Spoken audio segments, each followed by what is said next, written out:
السلام علیکم ورحمۃ اللہ۔ ترجمہ تفسیر القرآن الکریم، سبق نمبر 886،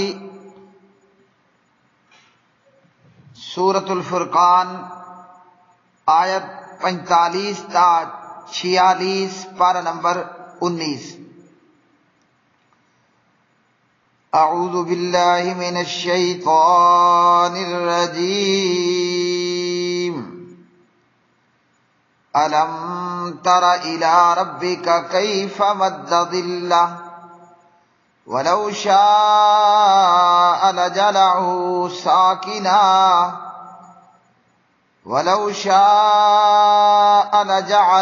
ساکنا ثم جعلنا الشمس علیہ دلیلا ثم قبضناہ الینا قبضا یسیرا۔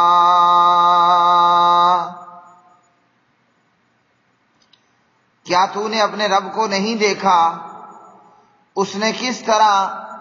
سائے کو پھیلا دیا، اگر وہ چاہتا تو اسے ضرور ساکن کر دیتا۔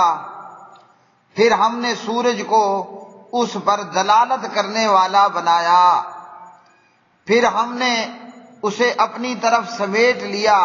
تھوڑا تھوڑا سمیٹنا۔ الم ترا، کیا نہیں آپ نے دیکھا، الی ربی کا، اپنے رب کی طرف،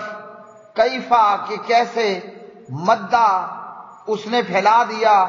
الظلہ سائے کو، ولو اور اگر، شاء وہ چاہتا، لجعلہ تو البتہ بنا دیتا اسے، ساکنن ساکن ٹھہرنے والا۔ ثم پھر، جعلنا ہم نے بنایا، الشمس سورج کو، علیہ اس پر، دلیلا رہنما۔ ثم پھر، قبضناہ ہم نے سمیٹ لیا اسے، الینا اپنی طرف، قبضاً سمیٹنا، یسیرا تھوڑا تھوڑا۔ پیارے بھائیوں اور میری بہنوں، سورۃ الفرقان کی آیات بینات، اللہ سبحانہ و تعالی نے ان آیات کے اندر سائے کا ذکر کیا، سورج کا ذکر فرمایا، اور پھر اسی طرح آگے رات اور دن کا ذکر فرمایا۔ اس سورت مبارکہ کی ابتدا توحید کے اس بات اور شرک کے رد کے ساتھ ہوئی، کفار کی گمراہی کو بیان کیا گیا، اور اب اللہ سبحانہ و تعالی توحید کے دلائل کو بیان کرتا ہے، اللہ سبحانہ و تعالیٰ کے ایک اور اکیلے ہونے کا بیان۔ یہاں اللہ وحدہ لا شریک نے فرمایا کہ کیا آپ نے اپنے رب کو نہیں دیکھا؟ مطلب یہ کہ کیا آپ نے اپنے رب کی قدرت کو نہیں دیکھا؟ یہاں اپنے رب کو نہیں دیکھے کا یہ مطلب نہیں ہے کہ نبی پاک علیہ الصلوۃ والسلام نے اللہ تعالیٰ کا دیدار کیا، ایسا نہیں۔ اپنے رب کو دیکھنے سے مراد اپنے رب کی قدرت کا دیکھنا ہے، جیسا کہ اللہ تعالیٰ نے آگے سائے کا ذکر کیا، سورج کا ذکر کیا، رات اور دن کا ذکر کیا، اور کارخانہ قدرت میں موجود نظام کی طرف توجہ دلائی۔ تو فرمایا کہ کیا آپ نے اپنے رب کو نہیں دیکھا، یعنی اپنے پروردگار کی قدرت کی طرف آپ نے خیال نہیں کیا۔ تو اس آیت سے ہمیں معلوم ہوا انسان کو پروردگار نے کائنات کے اندر غور و فکر کرنے کی دعوت دی ہے۔ ایک انسان اور مسلمان کا کام ہے کہ اللہ سبحانہ و تعالیٰ کی پہچان کے لیے، اللہ کی وحدانیت کو سمجھنے کے لیے، اللہ کے ایک اور اکیلا ہونے کو دیکھنے کے لیے کہ اللہ کیسے ایک ہے اور کیسے پروردگار پوری کائنات کو اکیلے چلا رہا ہے، اور کس طرح یہ کائنات کا نظام اللہ سبحانہ و تعالیٰ نے تخلیق کیا اور مرتب کیا۔ تو ہمیں چاہیے کہ ہم کائنات میں غور و فکر کریں، اور دنیا میں کئی ایسے لوگ جنہوں نے اس کائنات کے اندر غور و فکر کیا اور اس کائنات کے نظام میں کائنات میں نظام دنیا کے اندر غور و فکر کیا اور بالآخر انہوں نے پروردگار کو دیکھ لیا۔ پروردگار کو دیکھ لیا مطلب اللہ سبحانہ و تعالیٰ کی قدرت کو دیکھ لیا، اللہ کے ایک ہونے کو پہچان لیا اور سمجھ لیا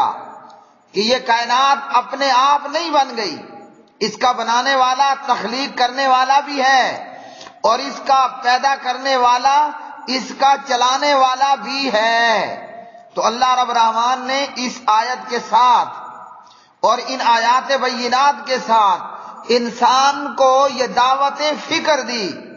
کہ ہمیں چاہیے کہ ہم سورج کا طلوع ہونا، سورج کا غروب ہونا، سائے کا پھیلنا، سائے کا سمٹ جانا، ان چیزوں میں غور و فکر کریں اور اپنے رب کو دیکھیں، اپنے رب کی قدرت کو دیکھیں، اپنے رب کا ایک اور اکیلا ہونا معلوم کر لیں۔ تو فرمایا کہ پروردگار نے کیسے سائے کو پھیلا دیا، اگر وہ اللہ چاہتا تو سائے کو ساکن ٹھہرنے والا بنا دیتا۔ اب اگر سایہ ہی سایہ رہتا تو اس سے انسان اور نباتات، درخت اور چرند اور پرند اور کائنات میں بسنے والی یہ ذی روحیں جن کو کھانا بھی ہے، پینا بھی ہے، جنہیں ہوا کی بھی ضرورت ہے، جنہیں روشنی کی بھی ضرورت ہے، جنہیں اندھیرے کی بھی ضرورت ہے، جو سائے کے بھی محتاج ہیں اور دھوپ کی بھی ضرورت ہے، اگر اللہ اس سائے کو ساکن ٹھہرنے والا بنا دیتا تو انسان اور چرند اور پرند یہاں تک کہ سمندر اور پانی ان کا وجود باقی نہ رہتا۔ تو یہ پروردگار کی تخلیق ہے کہ اس پروردگار نے سائے کو ٹھہرنے والا ساکن نہیں بنایا، سورج کو اس پر اللہ نے رہنما بنا دیا۔ جی سورج طلوع ہوتا ہے تو سایہ آہستہ آہستہ سمٹتا چلا جاتا ہے۔ اللہ سبحانہ و تعالی سورج کے طلوع کے ساتھ سائے کو آہستہ آہستہ پروردگار سمیٹنا شروع کر دیتا ہے، اور جوں سورج طلوع ہوتا رہتا ہے، سایہ جو ہے وہ اللہ سبحانہ و تعالی اس کو سمیٹنا شروع کر دیتا ہے، تھوڑا تھوڑا غیر محسوس طریقے پر۔ اور جب عین دوپہر کا وقت ہوتا ہے تو گرمیوں کے لمبے دن ہیں تو سایہ بالکل ختم ہو جاتا ہے، اور اگر سردیوں کے چھوٹے دن ہیں تو عین دوپہر کے وقت سایہ بالکل تھوڑا سا رہ جاتا ہے۔ اسی سائے کے سمیٹنے سے، سائے کے پھیلنے سے، روشنی کے طلوع ہونے سے